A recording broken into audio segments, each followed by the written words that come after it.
Ang nakakabinging katahimikan ng umaga sa Hacienda de Villa ay binasag ng isang matinis na sigaw. Isang sigaw na puno ng takot at sakit sapat na para patigilin ang paggaspas ng mga dahon ng tubo at ang pag-awit ng mga ibon. Para kay Adrian de Villa na nanooy nakatayo sa beranda at pinagmamasdan ng malawak na lupain na minana pa niya sa kanyang mga ninuno. Ang sigaw na yon ay parang isang punyal na biglang itinarak sa kanyang puso. Mia. Hindi na niya ininda ang tasang porselana ng kaping barako na nabitawan niya na nagkalat at nabasag sa mamahaling baldosa. Ang tanging nasa isip niya ay ang pinagmula ng sigaw na yon. Humagibis siya ng takbo pababa sa hagdanang gawa sa naranilaktawan ang bawat dalawang baitang. Bawat pintig ng kanyang puso ay isang dagok ng martilyo sa kanyang dibdib. Bumagal ang takbo ng mundo. Sa di kalayuan nakita niya ang puting kabayo ni Mia na tumatakbong palayo walang sakay. At doon sa luntiang damuhan, nakahandusay ang isang maliit na katawan na nakasuot ng puting uniforme sa pangangabayo. Ang kanyang anak, ang kanyang nag-iisang anak. Mia anak, sigaw niya ang kanyang boses ay garalgal sa sindak. Pagdating niya sa kinaroroonan nito, halos manlumo siya sa kanyang nakita. Nakapikit si Mia, ang mukha ay putlang-putla at ang isang binti nito ay nasa isang dinatural na posisyon. May bahid ng dumi at damo sa kanyang pisngi. Diyos ko, wag pong bulong ni Adrian habang marahan niyang itinaas ang ulo ng anak at inilagay sa kanyang mga kandungan. Ang init ng araw ng Batangas ay tila hindi niya maramdaman. Ang tanging nararamdaman niya ay ang nanlalamig na takot na gumagapang sa kanyang buong pagkatao. Ilang sandali pa dumating na ang mga tauhan ng hacienda, kasama ang kanyang inang si Doña Remedios de Villa at ang kapatid niyang si Patricia. Ang mukha ni Doña Remedios ay blanko, isang maskara ng kontroladong pag-aalala na sanay na siyang isuot sa harap ng anumang krisis. Si Patricia naman ay may pag-aalala sa mukha, ngunit may kung anong kislap sa kanyang mga mata na hindi mawari ni Adrian. Tumawag kayo ng ambulansya, bilis. Utos ni Adrian, ang boses ay nanginginig sa pinaghalong galit at takot. Habang hinihintay nila ang tulong, na natiling nakayakap si Adrian sa kanyang anak, ibinubulong ang mga salitang walang kasiguraduhan. Gagaling ka, anak. Hindi ka pababayaan ni Daddy. Nandito lang ako. Ang malawak na Hacienda de Villa na simbolo ng kanilang yaman at kapangyarihan ay tila isang magandang kulungan sa mga sandaling iyon, isang mausoleo ng mga alaala ng isang masayang pamilyang winasak ng tadhana.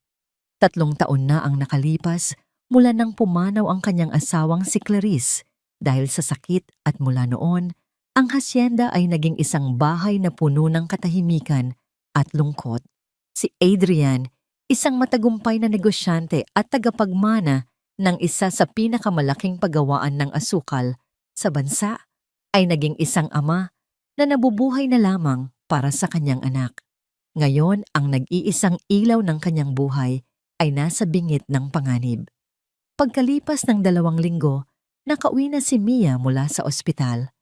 Ayon sa mga doktor, milagrong walang nabaling buto, ngunit nagkaroon ito ng malubhang pilay at muscle trauma sa kaliwang binti. Hindi ito makalakad ng maayos at kailangan ng masusing rehabilitasyon. Ang dating masiglang tawa ni Mia ay napalitan ng pananahimik. Ang kanyang mga mata, na dati puno ng buhay, ay nababalot ngayon ng lumbay at takot. Halos hindi na ito lumalabas ng kanyang silid. Kailangan niya ng physical therapist, Adrian, sabi ni Dr. Morales, ang matagal na nilang family doctor, habang sinusuri ang mga resulta ng x-ray ni Mia sa loob ng malaking aklatan ng mansyon. Mas maganda kung dito mismo sa bahay gagawin ang therapy. Mas magiging komportable siya at mas mabilis ang kanyang paggali. Tumango lamang si Adrian. Gagawin niya ang lahat, ibibigay ang lahat para lamang maibalik ang nangiti sa mga labi ng kanyang anak. Mayroon akong irerekomenda? Dagdag ng doktor. Isa siya sa pinakamagagaling sa larangan niya. Pasensyosa professional at magaling sa mga bata. Ang pangalan niya ay Camille Reyes. Kinabukasan dumating si Camille Reyes. Hindi siya dumating na sakay ng isang marangyang sasakyan, kundi isang simpleng sedan na malinis tingnan. Ang kanyang itsura ay hindi marangya. Nakasuot siya ng isang simpleng blusa at slacks, ang buhok ay nakatali sa isang maayos na ponytail. Ngunit mayroon siyang presensya, isang kahinahunan na tila kayang pakalmahin ng isang nagngangalit na bagyo. Ang kanyang mga mata ay matalino at ang kanyang amnang ngiti, bagamat maliit, ay puno ng sinseridad. Sinalubong siya ni Adrian sa malaking pinto. Sa likod niya ay nakatayo sina Doña Remedios at Patricia. Ang kanilang mga mata ay mapanuri, tila sinusukat ang bawat galaw ng bagong dating. Magandang umaga po, Mr. De Villa. Bati ni Camille. Ang kanyang boses ay malumanay, ngunit may tiwala. Ako po si Camille Reyes. Adrian na lang. Salamat sa pagdating mo. Sagot ni Adrian, bahagyang naasiwa sa formalidad. Siya ang aking ina, si Remedios, at ang kapatid kong si Patricia. Pagpapakilala niya. Isang pilit na ngiti lamang ang isinukli ni Doña Remedios. Welcome sa aming pamamahay, Miss Reyes. Sana ay matulungan mo ang pamangkin ko. Labis kaming nag-aalala sa kanya. Sabi naman ni Patricia, ang boses ay matamis, ngunit ang tingin ay malamig. Hindi nagpaapekto si Camille sa malamig na pagtanggap. Ang kanyang atensyon ay agad na nabaling kay Mia na nakaupo sa isang silya sa sala. Ang tingin ay nasa sahig. Dahan-dahang lumapit si Camille sa bata. Hindi siya nagsalita agad. Hinintay niyang si Mia ang unang mag-angat ng tingin. Nang magtama ang kanilang mga mata, ngumiti si Camille. Hi Mia, ako si Camille. Sabi niya sa malambing na boses. Nandito ako para tulungan kang palakasin ulit yang binti mo. Gusto mo bang subukan nating maging magkaibigan? Walang nagsalita. Naghihintay ang lahat sa isasagot ng bata. Dahan-dahang tumango si Mia. Isang maliit na tango, ngunit para kay Adrian, ito ang unang sinag ng pag-asa na nakita niya sa loob ng 2 linggo. Ang mga sumunod na araw ay naging isang bagong routine sa mansyon. Araw-araw dumarating si Camille para sa therapy session ni Mia. Sa simula mahirap. Umiiyak si Mia sa sakit sa tuwing sinusubukan ni Camille na igalaw ang kanyang binti. May mga pagkakataong nagagalit ito at ayaw nang magpatuloy. Ngunit hindi sumuko si Camille. Sige lang Mia, ilabas mo lang ang galit mo. Normal yan, sasabihin niya habang marahang minamasahe ang binti ng bata. Pero pagkatapos niyan, susubok ulit tayo. Dahil alam kong kaya mo. Mas matapang ka kaysa sa inaakala mo. Palaging nasa di kalayuan si Adrian, nagmamasid. Pinapanood niya kung paano unti-unting nakukuha ni Camille ang tiwala ng kanyang anak. Hindi lang ito basta therapist. Si Camille ay nagiging isang kaibigan, isang tagapakinig. Kinukwentuhan niya si Mia tungkol sa mga bituin, tinuturuan ng mga bagong laro sa board at pinapakinggan ang mga hinaing nito tungkol sa kanyang takot na hindi na muling makasakay sa kabayo. Isang hapon, pagkatapos ng isang partikular na mahirap na sesyon, nakita ni Adrian na umiiyak si Mia sa pagod at sakit. Akmang lalapit na siya para patigilin ang sesyon nang pigilan siya ng isang senyas mula kay Camille. Isa pa Mia. Marang sabi ni Camille, ang kanyang mga mata ay nakatitig sa bata. Isang hakbang lang, kahit maliit, para sa sarili mo. Humihikbi-umiling si Mia. Hindi ko po kaya, Ate Camille, masakit po. Alam ko, pero hawak kita. Hindi kita bibitawan. Pangako ni Camila. Hinawakan niya ang 2 kamay ng bata. Tumingin ka sa akin, Mia. Huminga ka ng malalim. At subukan mo. Isa lang. Buong lakas na itinukod ni Mia ang kanyang paa sa sahig. Isang ungol ng sakit ang kumawala sa kanyang mga labi. Ang pawis ay tumutulo sa kanyang noo. Si Adrian ay napakagatlabi, ang kanyang mga kamay ay nakakuyom sa magkabilang gilid. At dahan-dahan, itinaas ni Mia ang kanyang kaliwang paa at inihakbang ito pasulong. Isang maliit na hakbang, isang nanginginig na hakbang, ngunit isang hakbang. Nang mailapag niya ang kanyang paa, napahingal siya at tumingin kay Camille na may halong pagkamangha at pagod. At sa sandaling iyon, sa gitna ng sakit at pagod, isang maliit na himala ang naganap. Ngumiti si Mia, isang tunay na ngiti. Ang unang nangiti na nakita ni Adrian sa kanyang mga labi mula nang mangyari ang aksidente. Ang nangiti na yon ay tila nagpaliwanag sa buong silid, tinunaw ang yelo na bumabalot sa puso ni Adrian. Naramdaman niyang may bumara sa kanyang lalamunan. Nanlabo ang kanyang paningin dahil sa mga luhang biglang namuo. Nakita niya ang kagalakan sa mga mata ni Camille. Isang dalisay na tuwa para sa tagumpay ng kanyang pasyente. Sa sandaling iyon, hindi lang isang therapist ang nakita ni Adrian kay Camille. Nakita niya ang isang babaeng may puso, isang babaeng nagdala ng pag-asa pabalik sa kanilang tahanan. Isang babaeng nagbukas ng isang sugat, ngunit siya rin ang nagsimulang maghilom nito. Nang gabing iyon, habang nagkakape siya muli, sa beranda, narinig niya ang mahinang tawanan mula sa silid ni Mia. Naglalaro sila ni Camille ng chess. Ang tunog na yon ay musika sa kanyang pandinig. Sa kabilang dulo ng mansyon sa isa pang balkonahe, magkasamang nakatayo, sina Doña Remedios at Patricia, pinagmamasdan ang mga ilaw sa hardin. Nagiging masyadong malapit na ang babaeng iyan kay Mia. Sabi ni Doña Remedios, ang boses ay walang emosyon, ngunit may bigat ng babala. At kay Adrian din po, Mama. Dagdag ni Patricia habang hinahaplos ang perlas na kwintas sa kanyang leeg. Tumingin si Doang Remedios sa kanyang anak. Isang hamak na empleyado lamang siya, Patricia. Tandaan mo yan. Sana nga po, Mama. Sagot ni Patricia, isang bahagyang halos hindi makitang nangiti ang gumuhit sa kanyang mga labi. Sana nga po. Ang umaga sa Hacienda de Villa ay laging may dalang pangako, ang amoy ng basang lupa, ang huni ng mga ibon, at ang ginintuang sikat ng araw na dahan-dahang gumagapang sa malawak na tubuhan. Para kay Camille, ang mga umagang yon ay naging simbolo ng bagong pag-asa. Sa loob ng ilang linggo, nakita niya ang unti-unting pagbabalik ng sigla ni Mia. Ang kanilang therapy sessions ay hindi na lamang tungkol sa ehersisyo at sakit, kundi napupuno na rin ng kwentuhan at mahinang tawanan. Ngunit isang umaga ang pangakong iyon ay dinungisan ng isang tahimik na babala. Pagbukas ni Camille ng pinto ng kanyang silid na nasa guest wing ng mansyon, may isang bagay na pumukaw sa kanyang pansin sa sahig.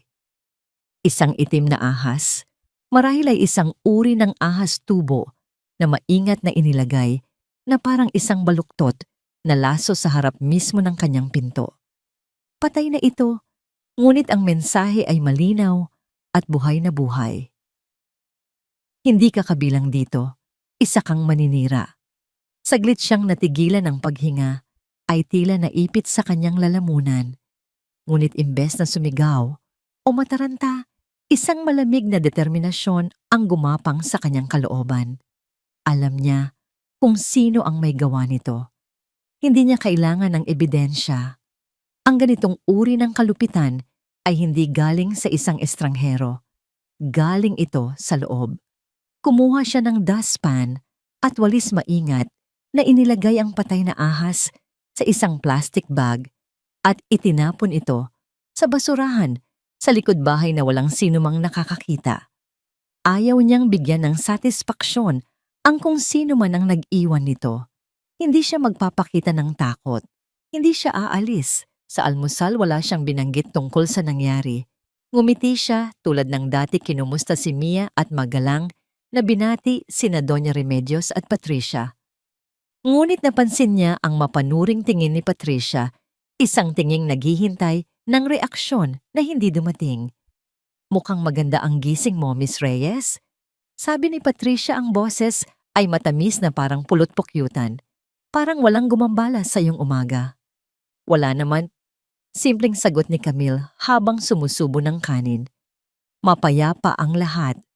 Ang digmaan ay nagsimula, ngunit ito'y isang digmaang walang sigawan, walang armas, kundi puno ng mga ngiti pahiwatig at lason na nakatago sa mga magagalang na salita.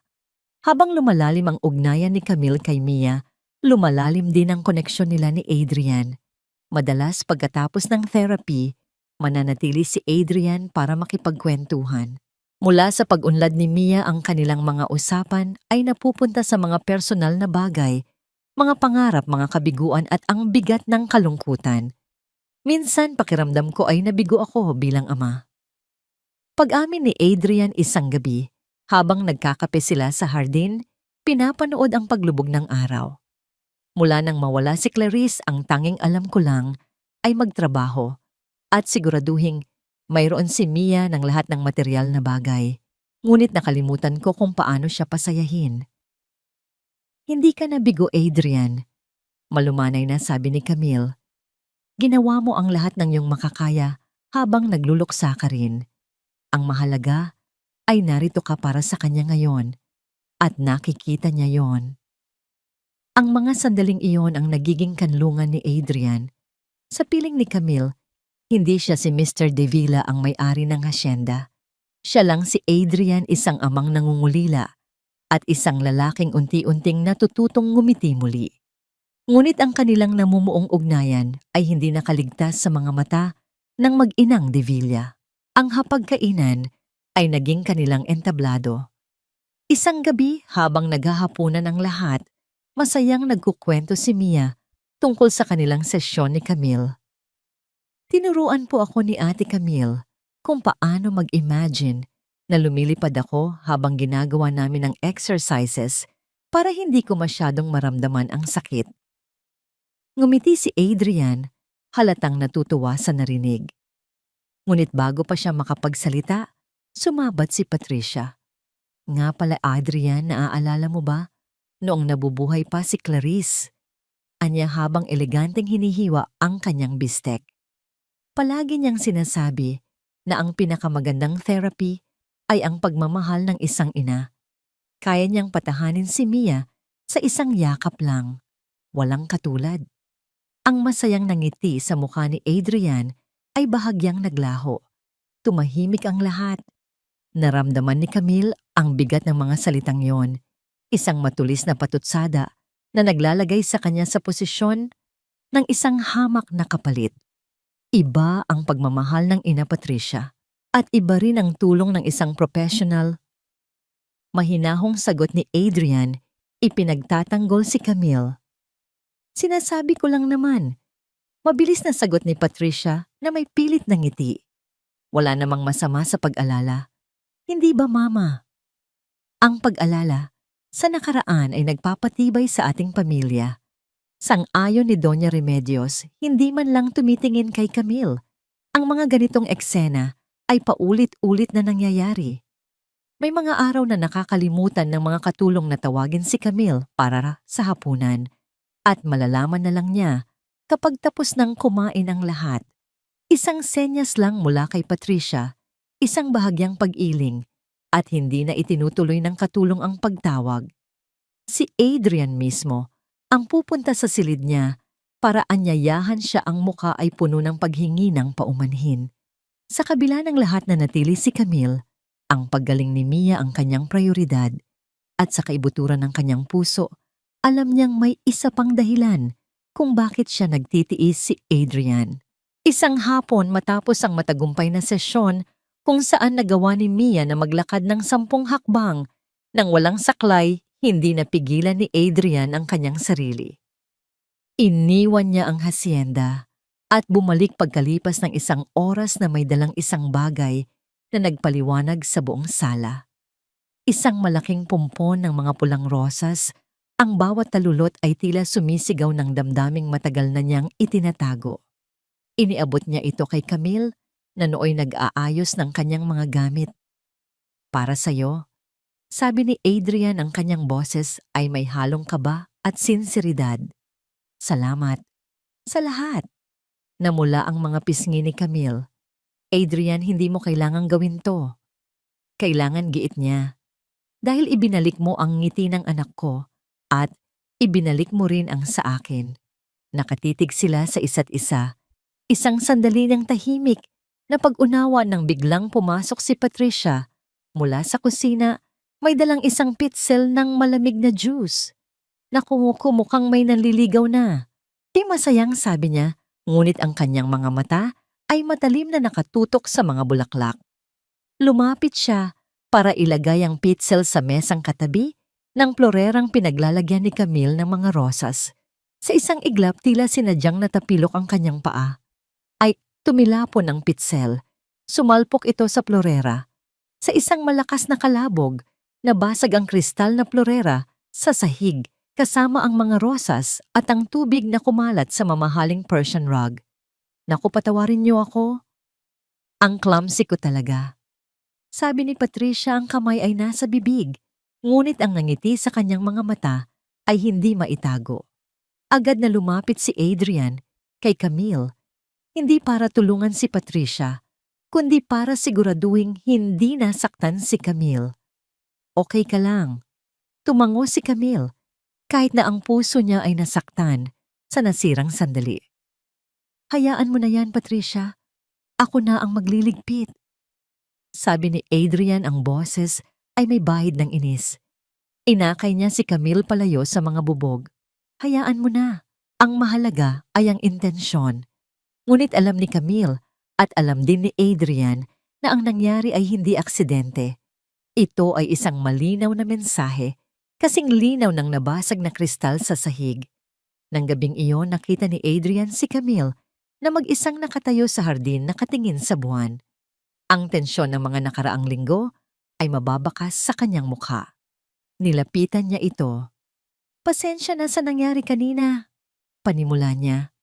At sa lahat ng bagay. Tumingin sa kanya si Camille. Alam ko kung ano ang sinusubukan nilang gawin, Adrian. Bumuntong hininga si Adrian. Alam ko. At hindi ako papayag na magtagumpay sila. Kinuha niya ang kamay ni Camille. Gusto kong makasama ka sa isang lugar na tayo lang. Walang anino ng nakaraan, walang mapanuring mga mata. Tumingin siya ng diretso sa mga mata nito. Camille, gusto mo bang mag-dinner tayo bukas ng gabi sa labas? Tayong dalawa lang. Saglit na nag-alinlangan si Camille. Ang paglabas nila ay isang deklarasyon, isang pagsuway sa hindi nakasulat na mga batas ng mansyon. Ngunit nang makita niya ang pagsusumamo sa mga mata ni Adrian, ang pangako ng isang gabi ng kapayapaan, ang lahat ng kanyang pag-aalinlangan ay naglaho. Isang matamis na ngiti ang sumilay sa kanyang mga labi. Gusto ko yan, Adrian. Gustong-gusto ko yan. Ang biyahe papunta sa isang maliit at pribadong restaurant sa tabi ng dagat ay napuno ng katahimikan, ngunit hindi ito isang katahimikang nakakabingi. Ito ay isang katahimikang puno ng pag-intindi kung saan ang bawat sulyap at bawat maliit na ngiti ay may mas malalim na kahulugan kaysa sa anumang salita. Ang napiling lugar ni Adrian, ang tahanan sa dagat, ay isang kanlungan. Malayo sa bigat ng pangalang Devilla at sa mapanuring mga mata sa loob ng hasyenda. Ang hangin ay malinis amoy alat ng dagat at ang tanging maririnig ay ang banayad na hampas ng mga alon sa dalampasigan. Pakiramdam ko, nakakahinga ako. Bulong ni Camille, habang nakaupo sila sa isang mesang nasa labas, tinatanglawan lamang ng isang kandila at ng buwang papalaki. Ngumiti si Adrian. Ganyan din ang nararamdaman ko. Sa'yo. Ang kanilang hapunan ay naging isang paglalakbay. Nagkuwento si Adrian tungkol sa kanyang kabataan sa hasyenda. Mga panahong puno pa ito ng tawa at hindi ng multo ng nakaraan. Ikinuwento niya kung paano niya binuo ang negosyo ng kanilang pamilya, hindi dahil sa obligasyon, kundi dahil sa pangarap na ibigay ang lahat sa kanyang magiging pamilya. Akala ko, sarado na ang puso ko. Pag-amin niya, ang mga mata ay nakatitig sa apoy ng kandila. Nang mawala si Clarice, para bang may parte sa akin na namatay kasama niya.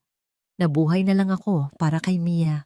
Pero dumating ka at tinuruan mo akong mabuhay ulit, hindi lang basta mag-exist.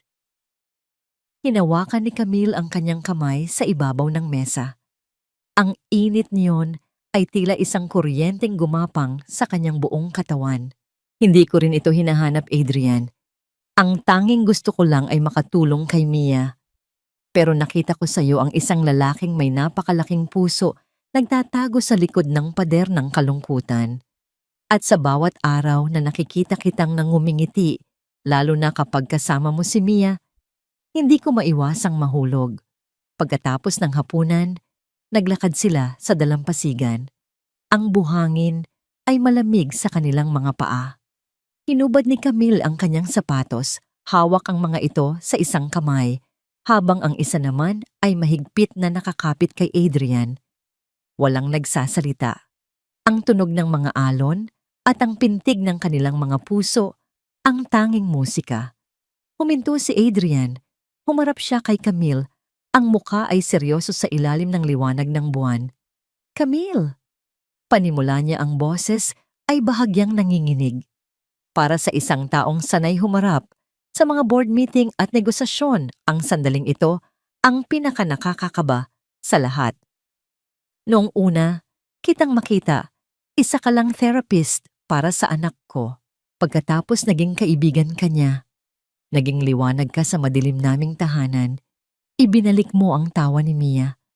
At dahan-dahan sans, inakala ibinalik mo rin ang sa akin. Dahan-dahan siyang lumuhod sa buhanginan sa harap ng nagugulat na si Camille. Mula sa kanyang bulsa, kinuha niya ang isang maliit na kahon na yari sa velvet. Alam kong mabilis. Pagpapatuloy niya ang mga mata ay puno ng emosyon. Alam kong marami ng sakit sa nakaraan nating dalawa. Pero alam ko rin na ang buhay ay maikli para palampasin ang tunay na kaligayahan. Ayoko nang mag-aksaya pa ng panahon. Binuksan niya ang kahon. Sa loob isang singsing na may iisang makinang na diamante ang kumislap. Simple, elegante at perpekto. Camille Reyes, tinuruan mo akong umibig muli. Hinilom mo ang mga sugat na akala ko'y habang buhay nang mananatili. Gusto kong gumising sa umaga na ikaw ang katabi. Gusto kong ikaw ang kasama kong palakihin si Mia. Gusto kong ikaw ang maging huling mamahalin ko. Ang mga luha ay sunod-sunod na pumatak mula sa mga mata ni Camille. Hindi luha ng lungkot, kundi ng purong kaligayahan. Pakakasalan mo ba ako? Sa gitna ng kanyang mga hikbi, isang matamis na tawa ang kumawala sa kanyang mga labi. Tumango siya ng paulit-ulit. Oo, sabi niya, ang boses ay basag, ngunit puno ng kasiguraduhan. Oo, Adrian, oo. Isinuot ni Adrian ang singsing sa kanyang daliri. Tamang-tama. Tumayo siya at sa isang iglap ang kanilang mga labi ay nagtagpo sa isang halik na puno ng pangako, ng pasasalamat at ng pag-ibig na muling nabuhay. Sa ilalim ng mga bituin sa tabi ng dagat, dalawang pusong wasak ang muling nabuo. Ang pagbabalik sa hasyenda ay pagbabalik sa realidad.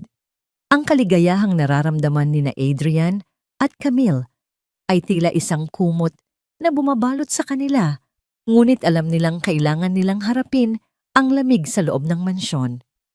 Kinabukasan sa hapunan, ipinatawag ni Adrian ang kanyang ina at kapatid. Si Mia ay nandoon din, ang mga mata ay nagliliwanag, alam na ang magandang balita. Hawak ni Adrian ang kamay ni Camille sa ilalim ng mesa.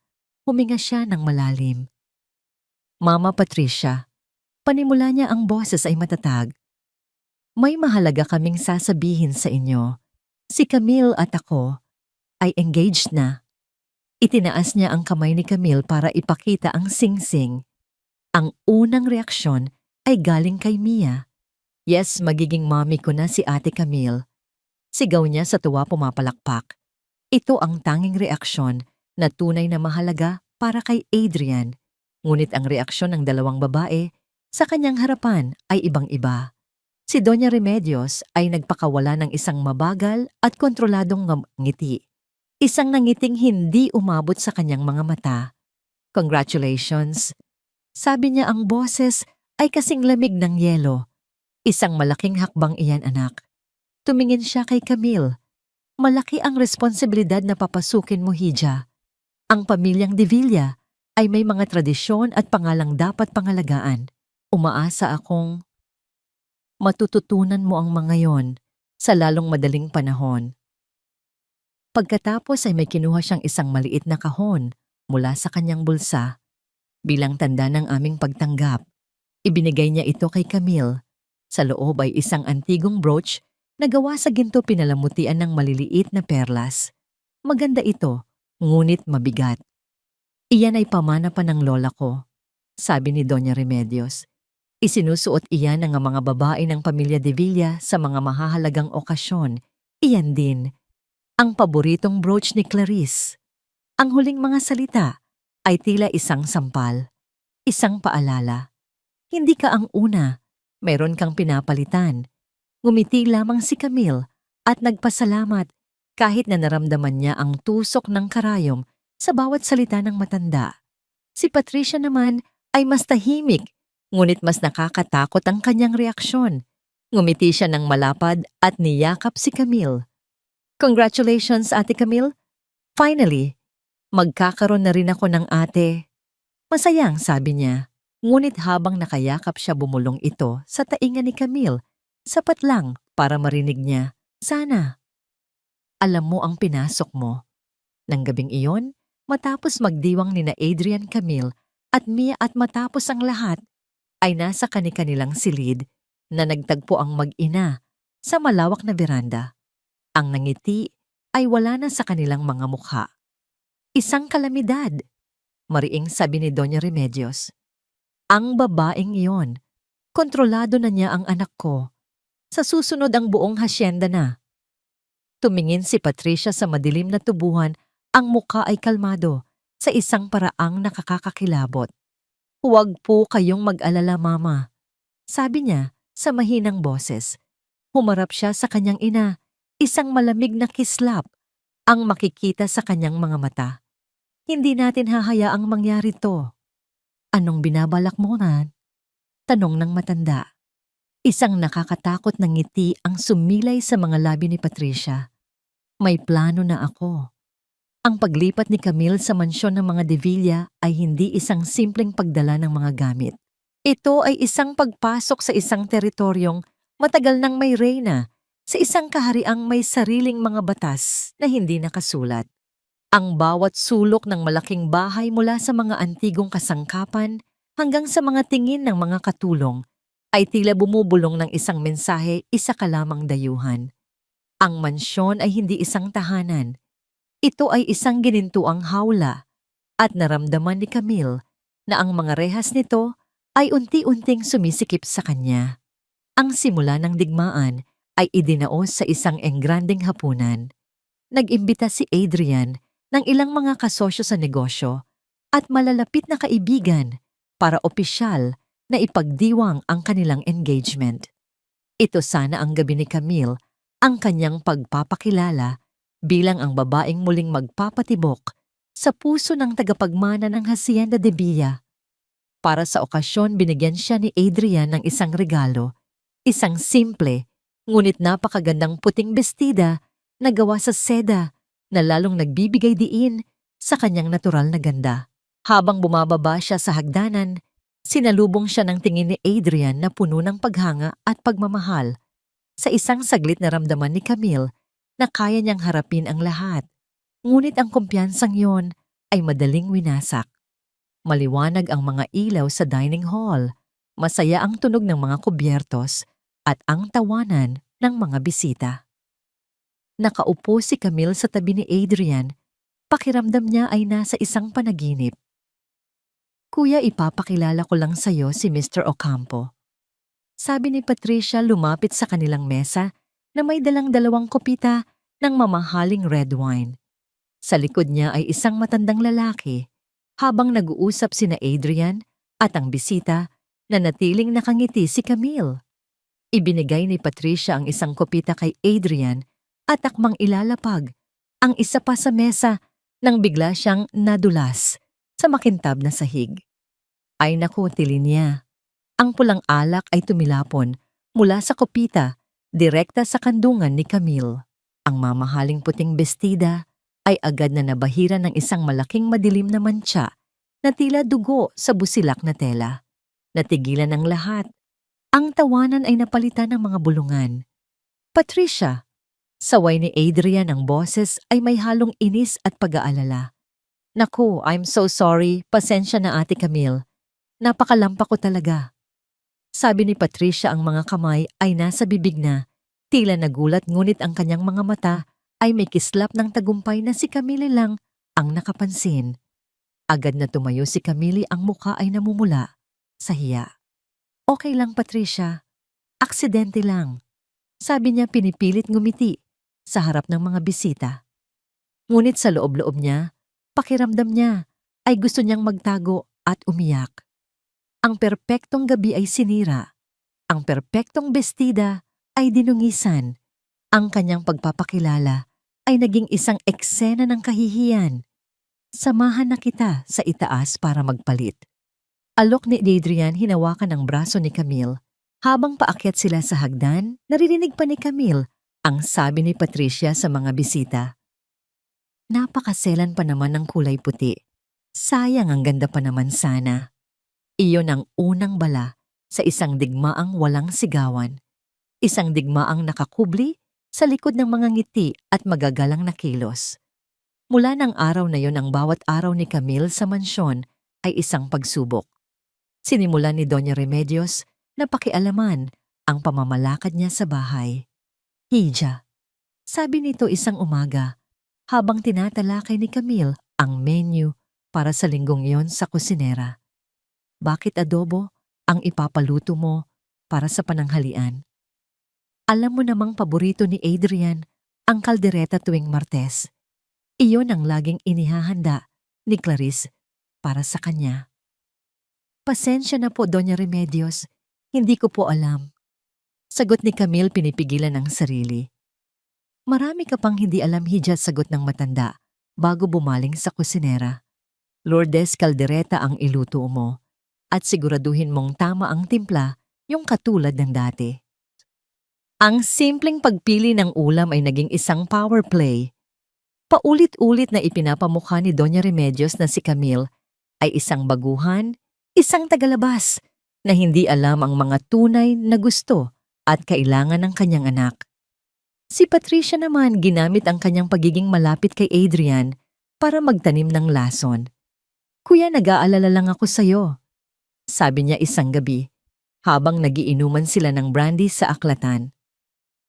Si Camille ay nasa silid ni Mia, tinutulungan ito sa homework. Si Ate Camille. Mukhang sanay na siya sa marangyang buhay. Kanina nakita ko siyang tinititigan ang mga alahas ni Mama sa display cabinet. Baka nabibigla lang siya sa yaman natin. Mabuting tao si Camille, Patricia. Hindi siya materialistic o depensa ni Adrian, ngunit bakas sa kanyang muka ang isang maliit na pag-aalinlangan. Alam ko, kuya. Sinasabi ko lang ang nakikita ko. Sabi ni Patricia, inosente ang tono. Gusto ko lang siguraduhin na ang pagmamahal niya sa'yo ay para sa'yo talaga, hindi para sa pangalang De Villa. Ang mga salitang yon, tulad ng isang mabagal ngunit epektibong lason, ay unti-unting kumakalat sa isipan ni Adrian. Ang pinakamatinding pag-atake ay dumating isang linggo bago ang kaarawan ni Camille. Magkakaroon tayo ng isang simpleng hapunan, mamayang gabi. Anunsyo ni Doña Remedios sa almusal. May bisita tayong darating, isang matalik na kaibigan ng pamilya. Walang ideya si Camille kung sino ang darating. Inakala niyang isa lamang ito sa mga karaniwang gabi. Nagsuot siya ng isang simpleng bestida, naglagay ng kaunting makeup. Ngunit pagbaba niya, naabutan niya ang isang eksenang tila kinuha sa isang pelikula. Sa sala, kausap ni Doña Remedios at Patricia ang isang babaeng napakaganda. Nakasuot ito ng isang designer dress, ang buhok ay perpekto ang pagkakaayos, at ang mga alahas ay kumikinang. Siya si Isabel Romualdez, anak ng isa sa pinakamayamang pamilya sa kanilang probinsya at dating kaibigan ng pamilya. Adrian, buti naman, at bumaba ka na. Masayang sabi ni Doña Remedios. Tingnan mo kung sino ang dumating, si Isabel. Kadarating lang niya galing Europa. Agad na itinabi ni Doña Remedios si Isabel kay Adrian. Dito ka maupo, hiya sa tabi ni Adrian. Marami kayong dapat pag-usapan. Para bang bulang naglaho si Camille. Hindi siya pinansin. Hindi siya ipinakilala. Sa buong hapunan ang atensyon ng lahat ay nasa kay Isabel. Pinuri ni Doña Remedios ang kanyang pamilya, ang kanyang pinag-aralan, ang kanyang mga paglalakbay. Si Patricia ay walang tigil sa pagbibigay ng mga papuri. At si Isabel ay halatang nagpapakut kay Adrian, tumatawa sa bawat biro nito at paminsan-minsay aksidenteng hinahawakan ng braso nito. Si Adrian na nasa isang alanganing sitwasyon ay sinubukang maging magalang. Ngumiti siya, sumagot sa mga tanong at nakipagtawanan. Ngunit para kay Camille na nakaupo sa kabilang dulo ng mesa, ang bawat tawa ni Adrian ay parang isang sampal. Pakiramdam niya ay isa siyang estranghero sa sarili niyang engagement dinner. Ang sukdulan ay nang magbiro si Isabel at humalakhak si Adrian. Isang natural na tawa, ngunit para kay Camille iyon na ang huli. Marahan siyang tumayo. Ang lahat ng mata ay napunta sa kanya. Pasensya na, sabi niya sa nanginginig na boses. Medyo masama ang pakiramdam ko. Aakyat na muna ako. Hindi na niya hinintay ang kanilang sagot. Mabilis siyang umakyat sa hagdan, ang mga luha ay nagbabadyang tumulo. Ilang minuto ang lumipas, kumatok si Adrian sa kanyang silid. Camille, anong problema? Tanong niya pagkapasok. Anong problema? Hindi makapaniwalang sagot ni Camille. Hinarap siya na may luha sa mga mata. Adrian, seryoso ka ba? Hindi mo ba nakita ang nangyari sa baba? Kaibigan lang ng pamilya si Isabel. Nagiging magalang lang ako. Katwiran niya. Magalang Nag-e-enjoy ka sa atensyon niya, sumat ni Camille. Ginawa nila akong hangin sa sarili kong pamamahay. Ipinamukha nila sa akin na hindi ako karapat-dapat, na mayroon kang mas magandang pagpipilian. At ikaw, hinayaan mo lang. Masyado kang sensitibo. Camille, nag-overreact ka lang. Medyo tumaas na ang boses ni Adrian. Hindi mo kailangang gawing drama ang lahat. Drama. Mapait na tumawa si Camille. Ito ang buhay ko ngayon. Adrian, isang walang katapusang dula, kung saan ako ang kontrabida. Ang masakit ang lalaking nangakong poprotektahan. Ako ay isa sa mga manonood na pumapalakpak pa. Hindi yan totoo. Hindi ba? Hindi mo ba nakikita? O ayaw mo lang talagang makita dahil mas madaling magpanggap na maayos ang lahat? Natigilan si Adrian. Ang kanilang unang malaking pagtatalo ay nag-iwan ng isang malalim na sugat. Sa unang pagkakataon nakita nila ang isang pader. Sa pagitan nila, isang pader na itinayo ng pagdududa at ng mga taong gusto silang paghiwalayin. Kailangan ko lang mapag-isa, sabi ni Camille tumalikod sa kanya. Umalis si Adrian sa silid na may bigat sa dibdib. Para sa kanya isa lamang itong hindi pagkakaunawaan. Hindi niya alam na ang maliit na bitak na yon ang siyang magiging daan para sa isang perpektong bagyo. Ang lamig na iniwan ng kanilang pagtatalo ay nanatili sa pagitan ni Adrian at Camille. Sa loob ng ilang araw, ang mga ngiti ay pilit, ang mga usapan ay mababaw at ang mga hawak ay tila nag-aalangan. Sa malawak na mansyon ang kanilang distansya ay mas lalong naging kapansin-pansin. Nakikita ni Adrian ang sakit sa mga mata ni Camille, isang sakit na siya mismo ang may kasalanan. Nakita niya kung paano ito pilit nang umingiti kay Mia, ngunit sa sandaling tumalikod ang bata, ang ngiti ay naglalaho na papalitan ng isang anino ng pagod at pag-iisa. Hindi na niya matiis.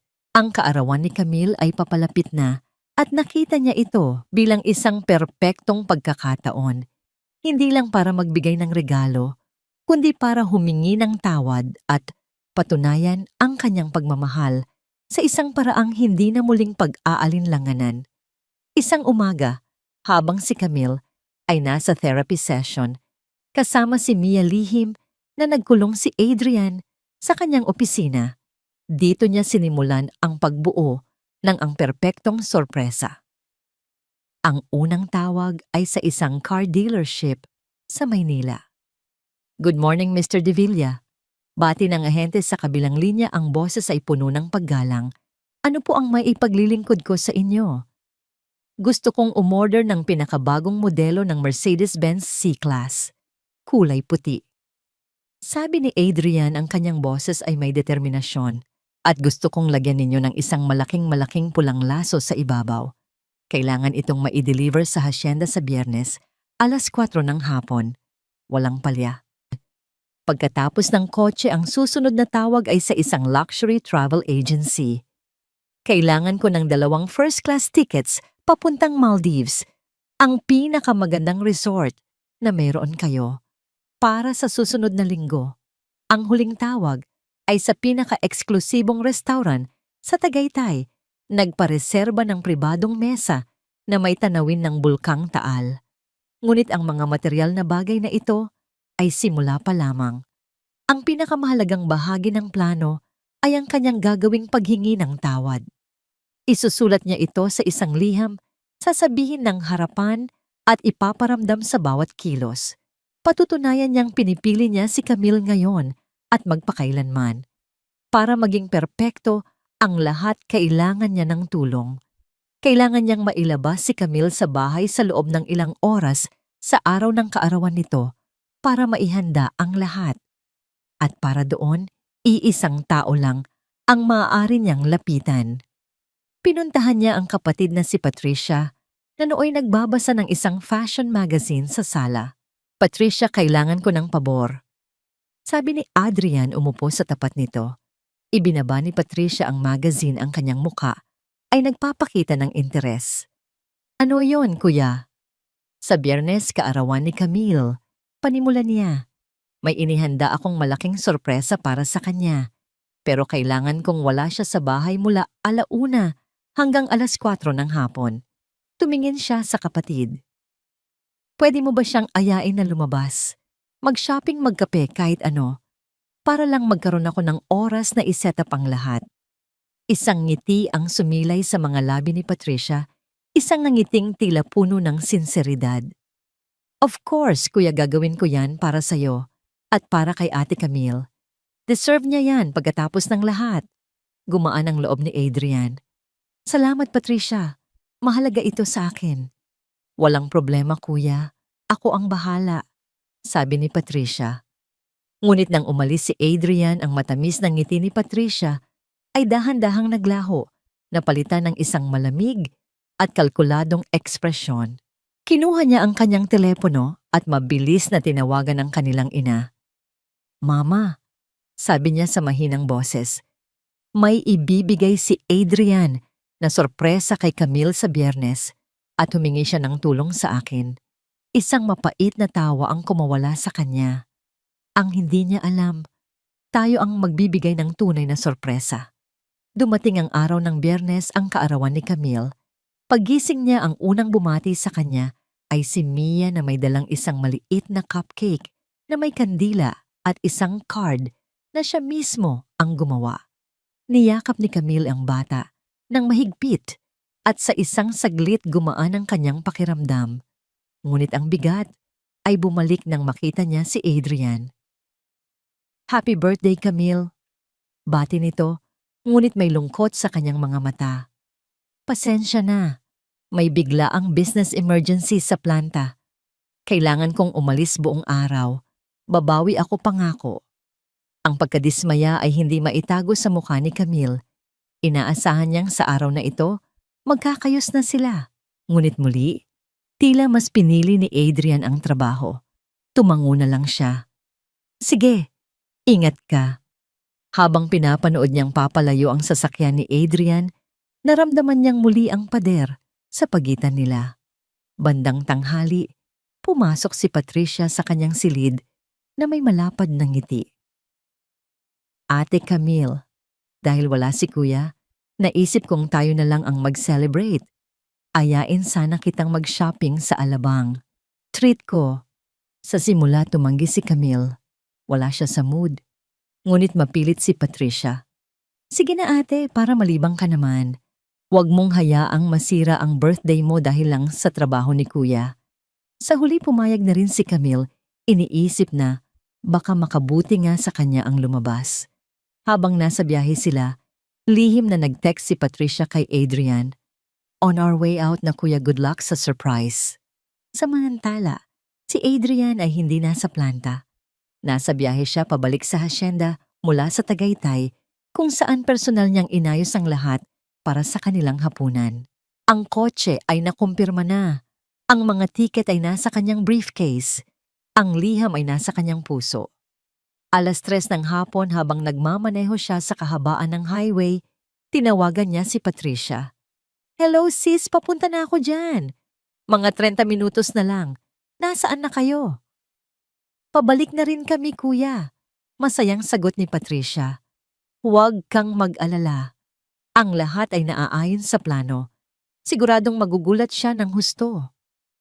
May kakaibang diin sa huling mga salita ni Patricia. Isang tono na puno ng kahulugan na hindi napansin ni Adrian dahil sa kanyang pananabik. Salamat talaga Patricia. Utang na loob ko to sa'yo. Wala yon kuya. Para sa pamilya. Sagot ni Patricia bago ibaba ang telepono. Pagkatapos ay bumaling siya kay Camille. Nakatabi niya sa sasakyan. Excited ka na bang umuwi ate baka? May naghihintay sa iyong sorpresa. Ngumiti si Camille isang tunay na ngiti sa unang pagkakataon sa buong araw. Marahil ay may inihanda nga si Adrian. Marahil ay babawi nga ito. Ang pag-asa ay muling sumibol sa kanyang puso.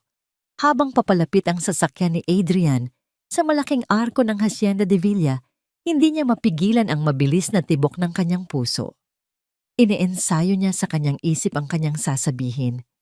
Camille, patawarin mo ako. Naging bulag ako. Naging duwag. Pero tapos na yon. Simula ngayon ikaw at si Mia ang aking mundo. Lumingon siya sa upuan sa tabi niya kung saan nakalagay ang isang maliit na kahon na naglalaman ng isang kwintas na diamante ang huling piraso ng kanyang sorpresa. Ang lahat ay perpekto.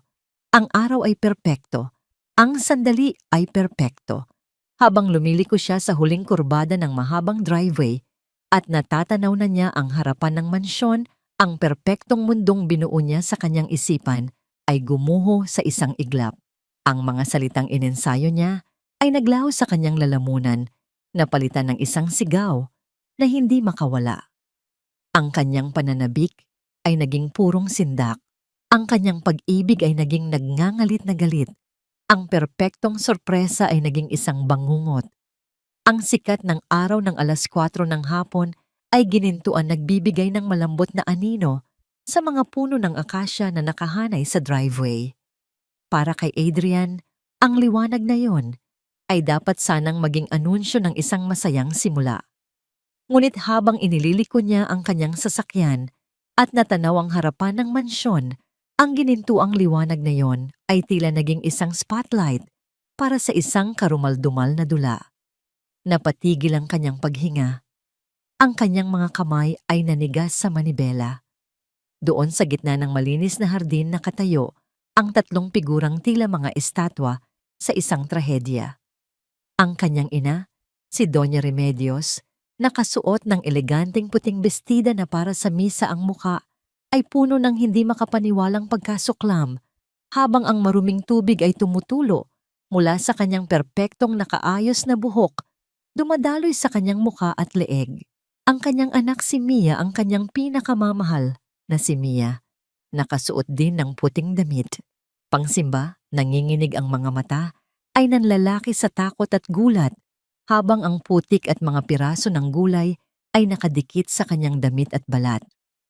Ang kanyang unipormeng puti ay naging isang basahan. At si Patricia nakatayo sa pagitan nilang dalawa, tila isang tagapagtanggol ang braso, ay nakaalalay sa kanilang ina. Ang muka ay isang maskara ng matinding galit na katuro kay Camille. at si Camille. Nakatayo si Camille sa kanilang harapan, ilang metro ang layo, ang mukha ay blangko, sa pagkabigla ang mga kamay ay bahagyang nakaangat na parang sinusubukang bawiin ang isang bagay na nagawa na. Sa kanyang paanan, isang lumang balde na gawa sa metal ang nakataob, ang natitirang maruming likido ay umaagos papalabas nito. Ang buong eksena ay nagyelo sa isang iglap.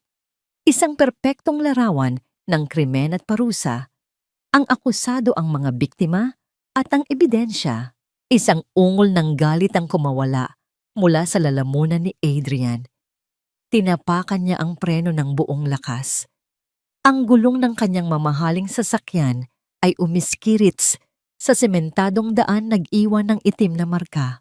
Bago pa man tuluyang huminto ang sasakyan, itinulak na niya ang pinto at lumabas, hindi na inabalang isara ito.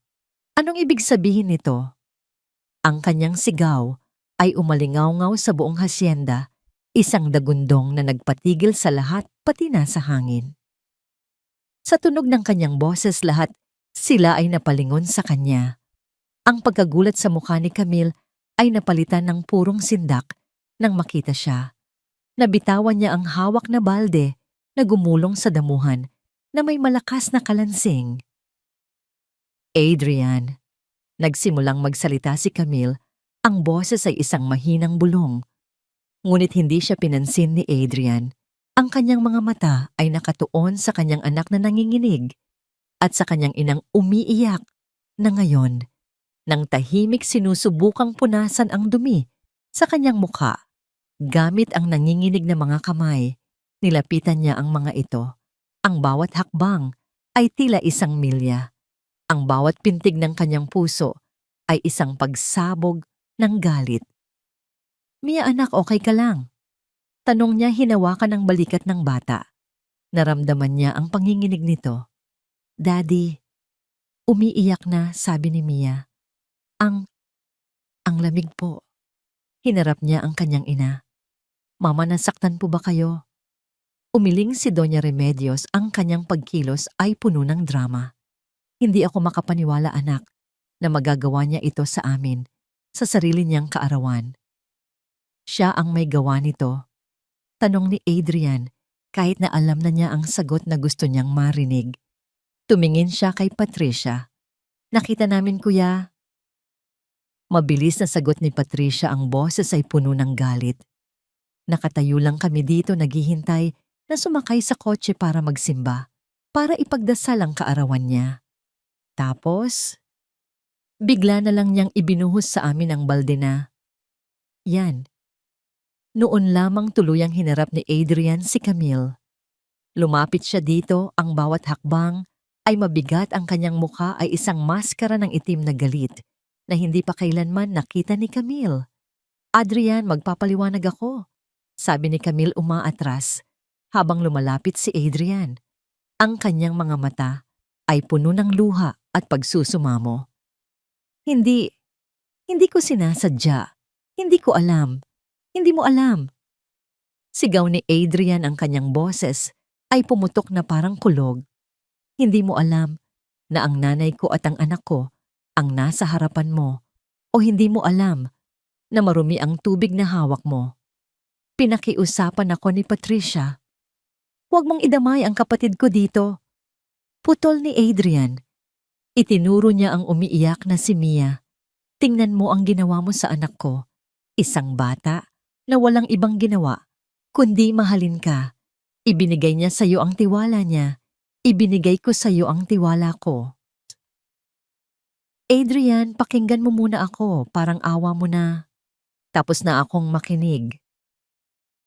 Sa sobrang galit, sinipa ni Adrian ang balde na nasa damuhan. Lumipad ito at tumama sa isang paso na nabasag. Ang tanawin ay sumasayaw sa kanyang isipan, ang lahat ng babala ng kanyang ina, ang lahat ng pag-aalinlangan na itinanim ng kanyang kapatid. Baka nabibigla lang siya sa yaman natin. Sana ang pagmamahal niya sa'yo ay para sa'yo talaga. Lahat ng yon ay nagkaroon ng katuturan ngayon. Ito pala ang tunay na kulay ni Camille. Isang babaeng mapaghiganti, isang babaeng walang respeto. Pinlano ko ang lahat para sa'yo ngayong araw. Sabi niya, ang boses ay naging isang mapanganib na bulong. Isang kotse, isang bakasyon, isang singsing, lahat. Ibibigay ko sana sa'yo ang buong mundo. Tumingin siya sa mga mata nito. Ang pagmamahal na naroon kanina ay napalitan ng purong pagkasuklam. Pero ito ang isinukli mo. Sa harap ng pamilya ko. Sa harap ng anak ko. Hindi totoo yan, Adrian, isang set-up too. Hindi ko alam na nandoon sila. Desperadong katwiran ni Camille hinawakan ang kanyang braso. Marahas na iwinaksi ni Adrian ang kamay nito. Sinungaling. Kuya, tama na, sabi ni Patricia lumalapit. Baka kung ano pang magawa mo, hayaan na natin siya. Ngunit hindi nakinig si Adrian. Ang sakit ng pagtataksil ay mas matindi pa sa anumang sakit na naramdaman niya. Tinitigan niya si Camille, ang babaeng minahal niya, ang babaeng muling nagbigay sa kanya ng pag-asa. At ngayon, ang babaeng sumira sa lahat. Naramdaman niya ang pag-akyat ng init sa kanyang mukha. Itinaas niya ang kanyang kamay. Sa isang saglit akala ni Camille ay sasampalin siya nito. Ngunit ibinaba niya ito nanginginig. Sa halip itinuro niya ang malaking gate ng hasyenda. Ang kanyang daliri ay tuwid at hindi nanginginig. Ang kanyang boses, nang magsalita siyang muli, ay walang emosyon, malamig, pinal. Kunin mo ang mga gamit mo. Natigilan si Camille. Ang mundo niya ay gumuho. Adrian, pakiusap. Sabi ko kunin mo ang mga gamit mo. Ulit niya mas mabagal mas mariin. At umalis ka sa pamamahay ko. Saan ako pupunta? Umiiyak na tanong niya. Wala akong pakialam. Ang bawat salita ay isang punyal na bumaon sa puso ni Camille. Tumingin siya kay Mia, naghahanap ng tulong ngunit ang bata ay nakayakap lamang sa kanyang ama, umiiyak sa takot. Tumingin siya kay Doña Remedios na ngayon ay may malamig na ekspresyon ng tagumpay sa mukha. At kay Patricia na nakangisi sa likod ng kanyang kuya, noon niya naintindihan. Tapos na ang laban, talo na siya. Umalis ka. Sigaw ni Adrian sa huling pagkakataon, isang sigaw na nagmula sa kaibuturan ng kanyang nasirang puso. Dahan-dahang tumalikod si Camille, ang kanyang mga balikat ay nakakrus, ang kanyang pagkatao ay wasak. Bawat hakbang pabalik sa mansyon ay isang paglalakbay sa impyerno. Narinig niya ang pag-aalaga ni Adrian sa kanyang pamilya, ang mga salita ng pag-alo, ang mga pangakong hindi na sila muling masasaktan. Ang perpektong sorpresa ay natupad, ngunit hindi para sa kanya. Ito ay ang perpektong sorpresa na inihanda ni Patricia at ng kanyang ina, ang perpektong pagkakataon para itaboy siya papalayo magpakailanman. At si Adrian, ang lalaking pinangakuan niya ng kanyang puso, ang siyang nagbukas ng pinto para sa kanyang paglisan. Sa sandaling lumabas si Camille sa gate ng Hacienda de Villa kasama ang kanyang 2 maleta. At ang singsing ng pag-iisang ibinalik niya sa cafe table ang mansyon ay agad na bumalik sa kanyang dating katahimikan. Ngunit ito ay isang katahimikang hindi mapayapa. Ito ay isang katahimikang puno ng sigaw at galit na naipon sa loob ng mga dingding. Para kay Adrian, ang hasyenda ay naging bahay ng mga multo. Ang multo ng pagmamahal na kanyang winasak, ang multo ng pagtataksil na inakala niyang kanyang nasaksihan, at ang multo ng kanyang mga naunsyaming pangarap. Ibinato niya ang kanyang sarili sa trabaho nang mas matindi pa kaysa noong namatay si Clarice. 18 oras sa isang araw. Negotiation, pag-iikot sa planta meeting. Kailangan niya ng ingay at kaguluhan sa kanyang isip para hindi niya marinig ang mapait na boses ni Camille na umaalingaw-ngaw. Kung ako'y iiwan mo ngayon, pagsisisihan mo iyan habang buhay. Ang kanyang pamilya ay nandoon para ayusin ang lahat. Hayan, kuya, sabi ni Patricia habang nag-aabot ng isang baso ng whiskey sa opisina ni Adrian. Huwag mo na masyadong isipin ang babaeng yon. Nagpakita lang siya ng tunay niyang kulay. Tama kami ni Mama. Pinrotektahan ka lang namin. Tumango lamang si Adrian uminom at bumalik sa mga dokumento. Gusto niyang maniwala sa kanila. Kailangan niyang maniwala sa kanila para maging tama ang kanyang ginawa. Ngunit hindi niya mapigilan na maamoy ang pabango ni Camille sa bawat sulok ng mansyon at makita ang kanyang anino sa bawat silid. Si Doña Remedios ay muling kinuha ang kontrol sa pamamalakad ng bahay. Ang kusina ay muling napuno ng mga pagkaing paborito ni Clarice. Ang mga bulaklak sa florera ay muling maingat na inayos. Tingnan mo anak, sabi ni Remedios kay Adrian. Kailangan lang nating bumalik sa dati. Ang pamilya ang pundasyon. Kami ang iyong sandalan. Ang babaeng iyon ay hindi kailangan. Ngunit sa gitna ng kontrol at katahimikan si Mia, ang tahimik na nagdurusa. Mula nang mangyari ang insidente si Mia ay naging sobrang tahimik. Wala na ang masiglang tawa na ibinalik ni Camille. Ang kanyang therapy ay hindi na gumagalaw. Ginagawa niya ang mga exercises ngunit walang sigla tila isa lamang robot. Paulit-ulit na sinubukan ni Adrian na kausapin ang anak. Anak, kumusta ka? May gusto ka bang sabihin kay Daddy? Titingnan lang siya ni Mia ng malungkot na mga mata at sasabihin, okay lang po ako, Daddy. Pagod lang po ako. Isang gabi habang nagbabasa si Adrian, sa aklatan nakita niya si Mia na naglalakad sa hallway. Ang bata ay may dalang isang lumang hardbound na kwaderno. Ito ang kanyang talaarawan journal na regalo ni Adrian noong nakaraang taon. Nakita niyang pumasok ito sa kanyang silid at nagmadaling ibinulsa ang talaarawan sa ilalim ng kutsyon. Kakaiba. Si Mia ay hindi kailanman nagtago ng anumang bagay mula sa kanya. Kinaumagahan sinubukan ni Adrian na kausapin muli ang anak. Mia anak, gusto ko lang sabihin sa'yo na kahit anong mangyari, nandito lang si Daddy. Alam kong nalulungkot ka. Luis, may emergency meeting ka sa planta. Biglang sigaw ni Patricia pumasok sa silid ni Mia na walang katok tila nagmamadali. Tumawag ang manager. Kailangan mo nang umalis. Ngayon na. Napatigil si Adrian. Tumingin siya kay Mia na lalong nagpakita ng lumbay sa kanyang mukha. Hindi na ba pwedeng hintayin, Patricia? Tanong ni Adrian may inis sa boses. Hindi kuya, kailangan daw ng lagda mo. Bilyon-bilyon ang nakataya. Giit ni Patricia, napabuntong hininga si Adrian. Ang trabaho, ang bilyon-bilyong halaga na yon. Kailangan niyang pumili. At tulad ng dati, pinili niya ang obligasyon kaysa sa emosyon. Sige na anak, mamaya na lang tayo mag-usap ha. Sabi niya kay Mia. Tumango lang si Mia. Ngunit sa kanyang mga mata, isang mabilis na kislap ng pagkabigo. Ang dumaan na mabilis na pinawi. Ang mga linggo ay lumipas, ngunit ang pattern ay pareho. Sa tuwing susubukang magkaroon ni Adrian ng malalim na usapan kay Mia, laging may hadlang. Nang subukan niyang tanungin si Mia tungkol sa insidente, dumating si Doña Remedios na may dalang urgent na tawag mula sa isang business partner. Nang yayain niya si Mia na kumain sa labas, inihanda na ni Patricia ang family movie night. Nagbigay ng pilit ng ngiti at sinabing hindi pwedeng mawala si Mia sa family bonding time natin.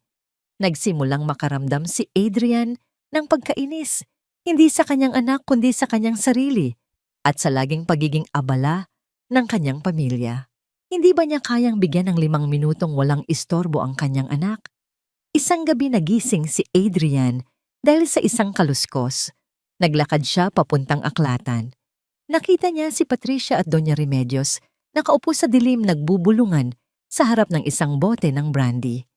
Mas madaling kontrolin si Adrian ngayon, sabi ni Remedios. Hanggat naniniwala siyang tama ang ginawa niya, mananatili tayo sa pedestal. Huwag lang sanang magsalita ang bata. Bulong ni Patricia uminom ng brandy. Iyon lang ang kailangan nating bantayan. Natigilan si Adrian sa anino, narinig ang bawat salita. Kontrolin. bantayan. Bakit parang hindi na ito ang nanay at kapatid na tumulong sa akin noong nagluluksa ako? Ngunit ibinasura niya ang pag-aalinlangan. Sabi niya sa sarili, pagod lang sila. Sila ang pamilya ko. Sila ang tanging may pagmamahal sa akin na hindi nabibili. Isang gabi matapos uminom ng labis na katulog si Adrian sa kanyang opisina. Bumangon siya. Bandang 2:00 ng madaling araw ang ulo ay masakit. Habang naglalakad siya sa hallway patungo sa kanyang silid, narinig niya ang kanyang sarili na bumulong sa dilim. Camille. Ito ay isang ungol ng sakit. Isang pangalan na kumakatawan sa lahat ng kanyang pagsisisi. Mabilis siyang pumasok sa kanyang silid. Ayaw niyang marinig ng sinuman, lalo na Nina Remedios at Patricia. Ngunit huli na ang lahat. Nakita siya ni Doña Remedios na nakatayo sa dulo ng hallway.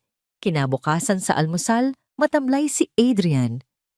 Anak, nag-aalala ako sa'yo. Sabi ni Doña Remedios, ang boses ay puno ng pag-aalala. Sabi ko na sa'yo ang babaeng yon ay may masamang espiritu. Kahit wala na siya, inaatake ka pa rin niya. Tumahimik si Adrian na pakagatlabi. Tumingin si Patricia kay Mia na tahimik na kumakain ng pancakes. Selma, baby girl, sabi niya gamit ang isang malambing na boses. Tingnan mo ang daddy mo. Alam mo, sa tuwing nalulungkot ang daddy mo dahil kay Ate Camille, nagkakasakit siya. Kaya huwag na nating pag-usapan si Ate Camille, ha? Para hindi na siya malungkot. Para maging masaya na lang tayo. Biglang napatigil si Mia sa pagkain. Tumingin siya kay Patricia at pagkatapos ay tumingin sa kanyang ama. Isang kislap ng pagkasindak ang lumabas sa kanyang mga mata na tila naunawaan niya ang bigat ng pakiusap ng kanyang tita.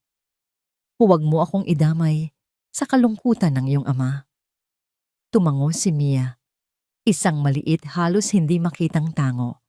At sa sandaling iyon, alam ni Adrian na may mali. Ang tango na iyon ay hindi tango ng pagsang-ayon, kundi tango ng pagsuko. May itinatago ang kanyang anak at ang kanyang pamilya ay sadyang ginagamit ang kanyang kalungkutan para patahimikin ang bata. Nang gabing iyon, hindi mapakali si Adrian. Hindi siya nagtrabaho, hindi siya uminom. Pumasok siya sa silid ni Mia na nooy mahimbing nang natutulog. Tinitigan niya ang kanyang anak, ang nag-iisa niyang koneksyon sa tunay na pag-ibig. Ang kanyang paningin ay nahulog sa ilalim ng kutsyon. Nakita niya ang gilid ng lumang talaarawan. Tumayo siya pumunta sa pinto at maingat itong nilock. Hinarap niya ang dilim ng silid.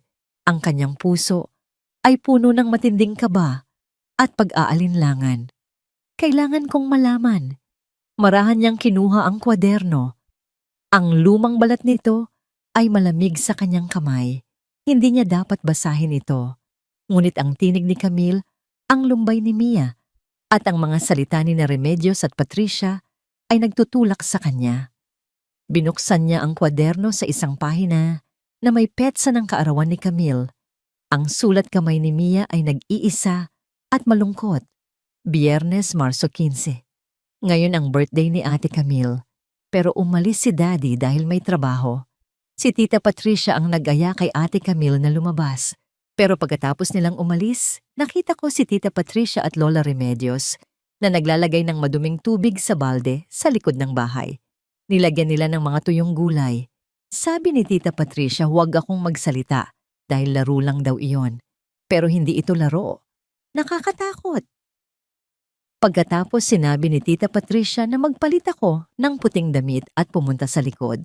Sabi niya, lalabas daw si Ate Camille at itatapon ng balde at kailangan daw nating nandoon sa tapat ng arko para kunwari nagpapapicture kay Lola. Nang mabasa ni Adrian ang mga salitang iyon, naramdaman niya ang malamig na dugo na huminto sa kanyang mga ugat. Ang buong mundo niya ay gumuho. Hindi niya sinasadya. Ito ay isang setup. Dahan-dahan naramdaman niya ang isang galit na nagsisimulang umakyat mula sa kaibuturan ng kanyang tiyan, mas matindi at mas nagngangalit kaysa sa galit na naramdaman niya nang akala niya'y nagtaksil si Camille. Ito ay galit sa kanyang sarili dahil sa kanyang pagiging bulag. Ngunit higit sa lahat ito ay purong nakamamatay na galit sa mga taong tinawag niyang pamilya. Ang mga letra sa talaarawan ni Mia ay tila mga nag-aapoy na uling na pumapaso sa mga mata ni Adrian. Bawat salita, bawat pangungusap ay isang matulis na patalim na humihiwa sa kanyang pagkatao, inilalantad ang katotohanang pilit niyang iniiwasan sa loob ng 5 buwan. Nakita ko si Tita Patricia at Lola Remedios na naglalagay ng maduming tubig sa balde. Sabi ni Tita Patricia huwag akong magsalita dahil laro lang daw iyon. Kailangan daw nating nandoon sa tapat ng arko para kunwari nagpapapicture kay Lola. Isinara ni Adrian ang talaarawan, ang kanyang mga kamay ay nanginginig nang hindi mapigilan. Ang hangin sa silid ni Mia ay biglang naging napakabigat, tila hindi na niya kayang huminga.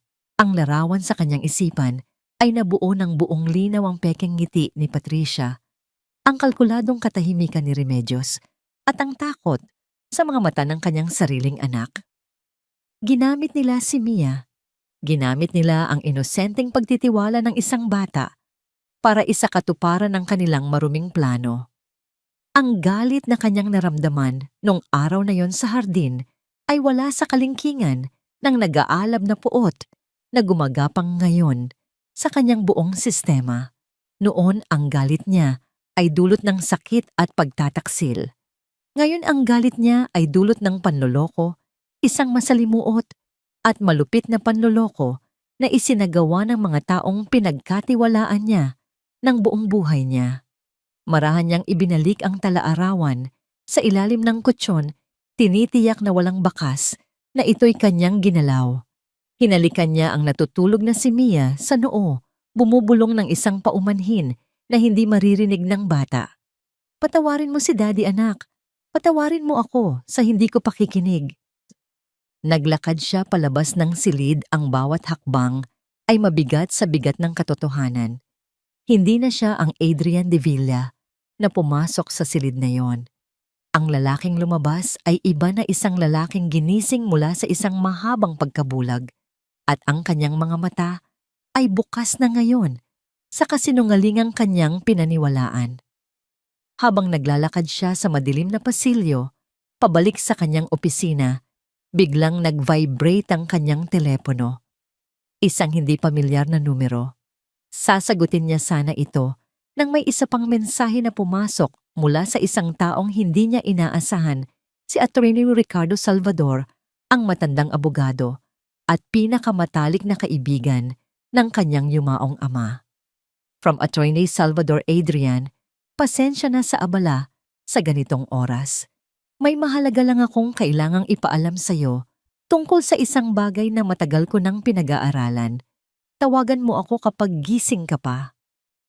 Ito ay tungkol kay Patricia. Ang mensahe ay tila isang senyales mula sa tadhana. Walang pag-aalinlangan idinayal ni Adrian ang numero ng abogado. Ricardo, si Adrian ito. Sabi niya ang boses ay kalmado, ngunit may nakatagong panganib. Adrian, mabutit gising ka pa. Sagot ng abogado, sa kabilang linya bakas ang pag-aalala. Anak, alam kong maselan ito, pero bilang kaibigan ng iyong ama, tungkulin kong protektahan ka. Matagal ko nang napapansin ang ilang irregularidad sa mga bank account ng kapatid mo. Anong ibig mong sabihin? Tanong ni Adrian, kahit na may hinala na siya kung saan ito patungo. Mula nang umalis si Miss Reyes, napansin ko ang malalaking withdrawal sa personal account ni Patricia. Mga halagang hindi karaniwan para sa kanyang lifestyle. Noong una, inakala kong normal lang, ngunit kamakailan nalaman ko kung saan napupunta ang pera. Nag-i-invest siya sa isang high-risk, speculative na negosyo. Isang negosyong halos kahalintulad ng isang sugal. Natigilan si Adrian. Ibig sabihin kailangan niya ng pera. Higit pa sa kailangan, Adrian, desperado siya. At ang pinakanakakabahala ay ito, ang pinakamalaking withdrawal na ginawa niya ay naganap 3 araw pagkatapos umalis ni Miss Reyes sa hacienda. Tila Nagdiwang siya. Ang huling piraso ng puzzle ay nalaglag sa lugar. Hindi lang ito tungkol sa selos o pagkontrol. Mayroon ding kasakiman. Nakita ni Patricia si Camille bilang isang banta hindi lang sa kanyang posisyon sa pamilya, kundi pati na rin sa kanyang pinansyal na seguridad. Kung magpapakasal si Adrian, ang kanyang walang habas na paggastos mula sa yaman ng pamilya ay siguradong mahihigpitan.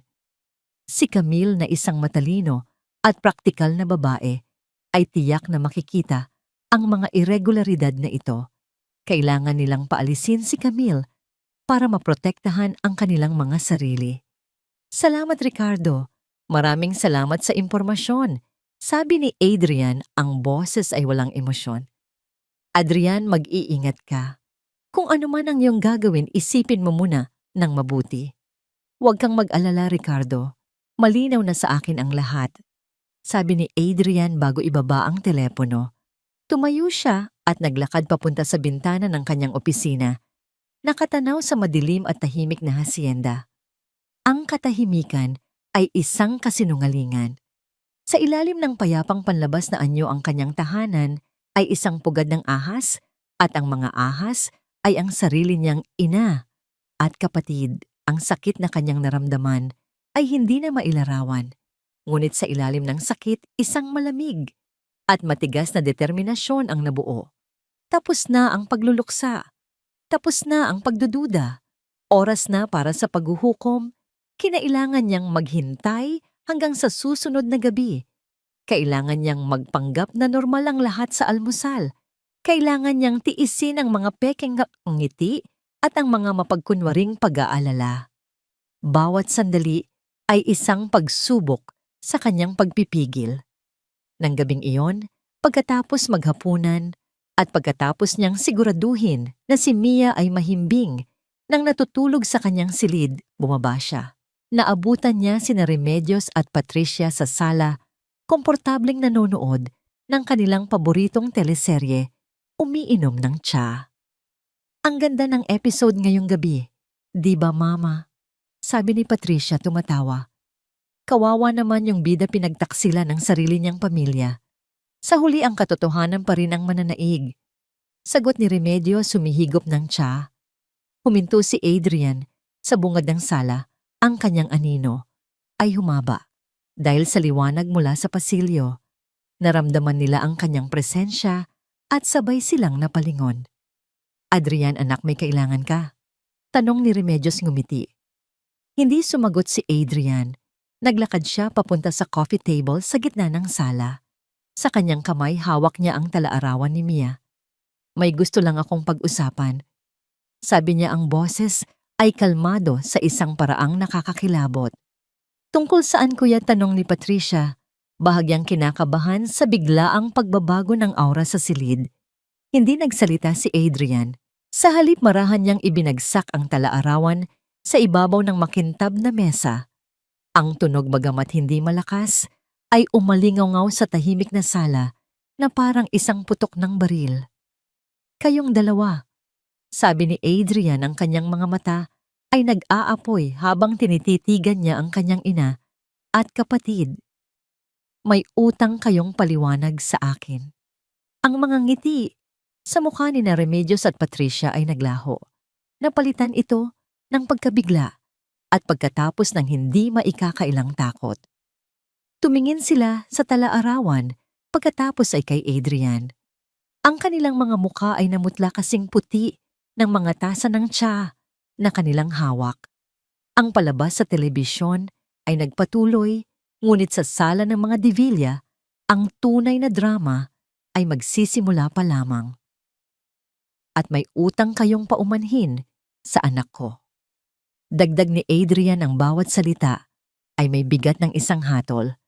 Ang katahimikan sa sala ay mas mabigat pa sa pinakamalakas na sigaw.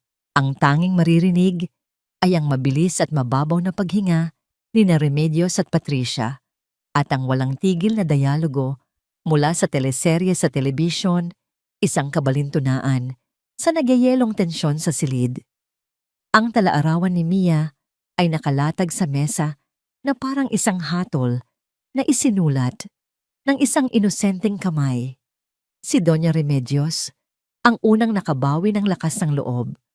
Itinikom niya ang kanyang bibig at ang takot sa kanyang mukha ay dahan-dahang napalitan ng isang matigas at mapanlabang ekspresyon. Ang reyna ng hasyenda ay hindi susuko ng walang laban. Isang kwaderno ng bata.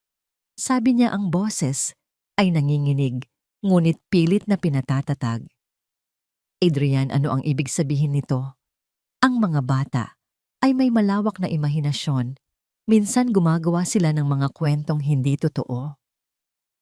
Imahinasyon. Malamig na sagot ni Adrian. Naglakad siya papalapit, kinuha ang talaarawan at binuksan ito sa pahinang may marka. Imahinasyon ba mama ang petsa? Ang mga detalye ng damit na suot ninyo, ang eksaktong mga salitang sinabi ninyo kay Mia para manahimik siya. Humarap siya kay Patricia na ngayon ay hindi makatingin ng diretso. At ikaw, Patricia, laro lang daw iyon. Ganyan ba ang laro para sa'yo? Ang gamitin ng pamangkin mo sa isang suklam na panloloko. Ang durugin ng puso ng isang taong walang ginawa, kundi mahalin ako. Hindi mo naiintindihan. Kuya. Nagsimulang magsalita si Patricia, ang boses ay tumataas sa desperasyon. Ginawa lang namin yon para protektahan ka. Ang babaeng yon, isa siyang manggagamit. Isang ahas. Ahas. Ang sigaw ni Adrian ay umalingaw-ngaw sa buong mansyon, sapat na para manginig. Ang mga kristal sa display cabinet. Nagsasalita ka ng ahas. Samantalang kayong dalawa, sa sarili kong pamamahay, ay nagplano ng isang kamandag na sumira sa buhay ko. Pinatay ninyo ang pag-asa ko. Pinatay ninyo ang kaligayahan ko. Hindi mo nakikita ang katotohanan, anak. Git ni Remedios tumatayo na. Binulag ka niya. Kami ang pamilya mo. Kami ang nagmamahal sa'yo. Pagmamahal. Mapait na tumawa si Adrian. Pagmamahal ba ang tawag sa pagkontrol sa paninira? Sa pagmamanipula sa sarili kong anak? Para lang mapanatili ang posisyon ninyo dito. Naglakad siya palapit sa kanyang ina. Ang kanyang mga mata ay nanlilisik. Sa loob ng 5 buwan pinanood ninyo akong magdusa. Pinanood ninyo akong malunod sa alak at pagsisisi. At sa bawat araw pinapakain ninyo ako ng kasinungalingan. Pinaniwala ninyo ako na ako ang nagkamali. Pinaniwala ninyo ako na ako ang nanakit sa isang inosenteng tao. Dahil iyon ang kailangan mong paniwalaan. Sigaw ni Patricia. Para makalimot ka na sa kanya at bumalik sa amin. Bumalik sa inyo. Tumingin si Adrian sa kapatid na may pagkasuklam. Para ano? Para patuloy mong mapagkunan ng pera, para sa mga sugal mo, para patuloy kang mabuhay na parang reyna nang walang anumang pinaghihirapan. Namutla si Patricia. Saan mo narinig yan? Hindi na mahalaga kung saan. Ang mahalaga alam ko na ngayon ang lahat. Ang bawat kilos ninyo, ang bawat salita ay hindi dahil sa pagmamahal. Ito ay dahil sa kasakiman, dahil sa takot. Takot na mawalan ng kontrol. Takot na may ibang taong magpapasaya sa akin. Humarap siyang muli sa kanyang ina. At ikaw, mama, iginagalang kita, minahal kita. Pero ginawa mong entablado ang bahay na ito at ginawa mong audience ang sarili mong apo sa isang napakaruming dula.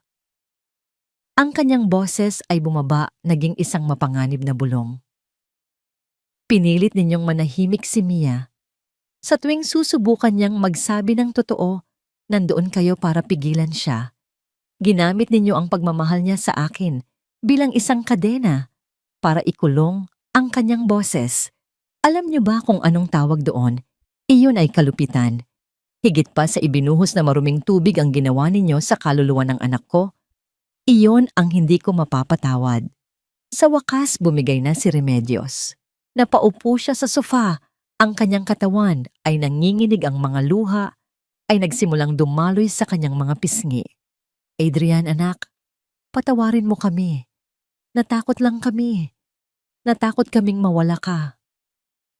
Nawala na ako sa inyo noon pa. Malungkot na, sabi ni Adrian. Nawala ako sa inyo sa sandaling mas pinili ninyo ang inyong mga sarili kaysa sa kaligayahan ko. At ngayon, mawawala na kayo sa akin ng tuluyan. Anong ibig mong sabihin? Garalgal na tanong ni Patricia. Naglakad si Adrian papunta sa pinto, tila isang hukom na magbibigay ng kanyang pinal na hatol. Mayroon kayong 2 oras. Sabi niya, hindi lumilingon. 2 oras para iligpit ang lahat ng gamit ninyo at umalis sa bahay na ito. Adrian, hindi mo maaaring gawin to. Saan kami pupunta? Humahagulgol na si Remedios. Nanay mo ako. May sarili kang bahay, Mama. At ikaw, Patricia, may sarili kang apartment. Oras na para matuto kayong tumayo sa sarili ninyong mga paa at harapin ang mga bunga ng inyong mga ginawa. Hayop kasay, sigaw ni Patricia ang pagkukunwari, ay tuluyan ng naglaho na palitan ng purong galit. Pagkatapos ng lahat ng ginawa namin, para sa'yo, ganito ang igaganti mo, itataboy mo kami para sa isang babaeng basahan. Humarap si Adrian at sa isang iglap, nasampal niya si Patricia ng buong lakas. Ang tunog ay umaling-awngaw sa buong sala. Natigilan si Patricia, hawak ang namumulang pisngi, ang mga mata ay nanlalaki sa gulat. Maging si Remedios ay napatigil sa pag-iyak.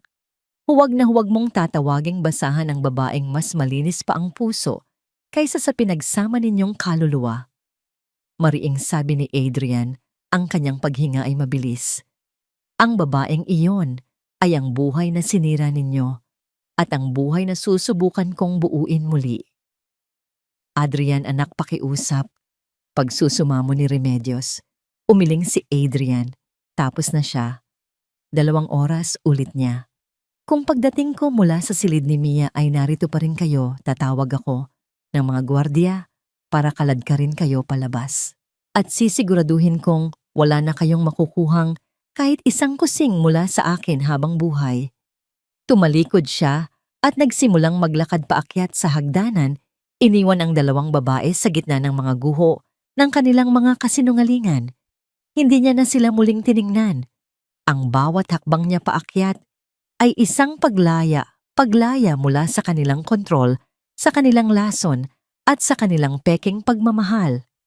Pagdating niya sa itaas, sumandal siya sa pader at doon sa dilim ng pasilyo, ang isang hikbi ay kumawala mula sa kanyang dibdib. Isang hikbi ng sakit, ng galit at ng isang kalungkutang napakalalim. Wasak ang kanyang pamilya.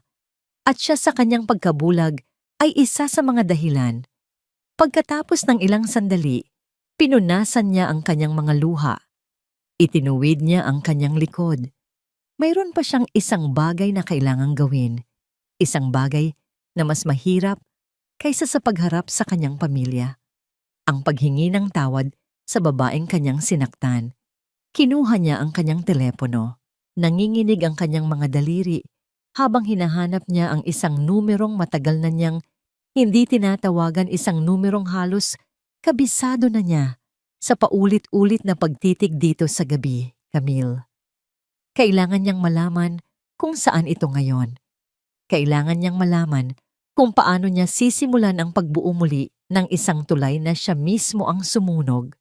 Ang paghahanap kay Camille ay hindi naging madali. Pagkatapos ng gabing iyon, tila naglaho siyang parang bula. Walang nakakaalam kung nasaan siya. Ang dati niyang apartment ay inookupahan na ng iba. Ang kanyang telepono ay hindi na matawagan. Sa bawat araw na lumilipas, lalong bumibigat ang dibdib ni Adrian. Baka huli na ang lahat. Baka tuluyan na siyang sumuko at umalis sa probinsya. Ngunit hindi sumuko si Adrian. Humingi siya ng tulong kay Attorney Salvador at sa isang private investigator. At pagkalipas ng 1 linggo may natanggap siyang balita.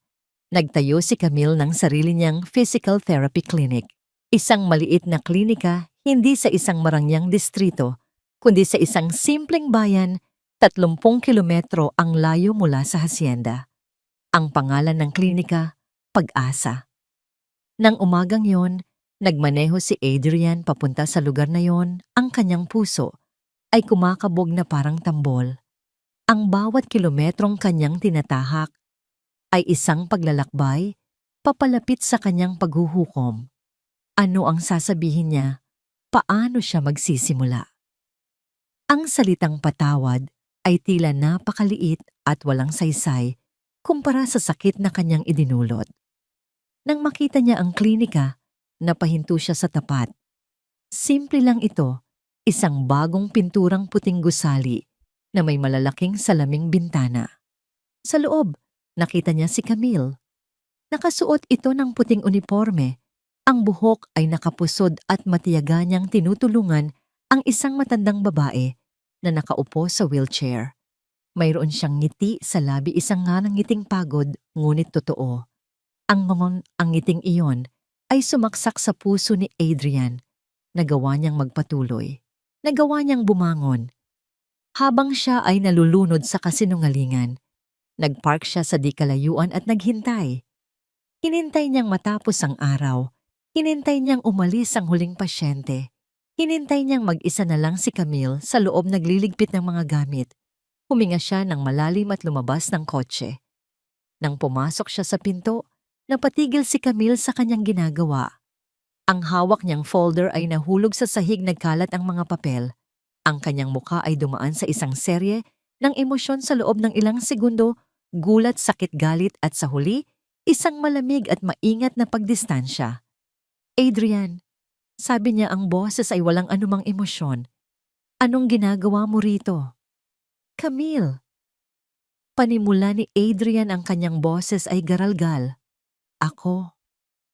Kung nandito ka para saktan ako ulit, umalis ka na. Putol niya yumuko para pulutin ang mga papel. Iwinawaksi ang tingin nito. Wala na akong maibibigay pa sa'yo. Hindi. Mabilis na sabi ni Adrian. Nandito ako dahil nalaman ko na. Napatigil si Camille sa pagpulot. Dahan-dahan siyang tumingin kay Adrian. Ang kanyang mga mata ay puno ng pag-aalinlangan. Nalaman ang ano? Ang lahat. Sabi ni Adrian, ang mga luha ay nagsisimulang mamuo sa kanyang mga mata. Ang totoo. Tungkol sa balde. Sa plano nila. Sa talaarawan ni Mia. Sa pagbanggit ng pangalan ni Mia, isang hikbi ang kumawala kay Camille. Itinukod niya ang kanyang sarili sa mesa. Ang pader na itinayo niya sa paligid ng kanyang puso ay nagsimulang gumuho. 5 buwan. Sabi niya, ang boses ay basag. 5 buwan, Adrian. 5 buwan akong nagtatanong sa sarili ko kung ano ang ginawa kong mali. 5 buwan kong pinaniwala ang sarili ko na baka nga ako ang may kasalanan. Wala kang kasalanan, sabi ni Adrian lumalapit. Ako ang may kasalanan. Naging bulag ako, Camille. Naging duwag. Dapat pinakinggan kita. Dapat pinaglaban kita. Hindi siya nagsalita ng basta-basta. Mula sa kanyang daladalang briefcase, inilabas niya ang isang makapal na folder at inilapag ito sa mesa sa harap ni Camille. Ano to? Tanong niya naguguluhan. Buksan mo. Sabi ni Adrian. Binuksan ito ni Camille. Sa loob ay mga dokumento legal na papel para sa isang foundation. Ang pangalan ng foundation, Pag-asa para sa Mga Bata Foundation. Ang misyon, magbigay ng libreng physical therapy sa mga batang mula sa mahihirap na pamilya sa buong probinsya. Ang nag-iisang trustee at pangulo, Camille Reyes. Ang pondo, isang malaking halaga na personal na inilaan ni Adrian. Hindi ito pambayad sa ginawa ko. Mabilis na sabi ni Adrian, nakikita ang pagkalito sa mukha ni Camille. Walang halaga ang makakapagbayad doon. Ito ay patunay. Patunay na naintindihan ko na ang aral, ang pagtulong sa iba, ang pagbibigay ng pag-asa.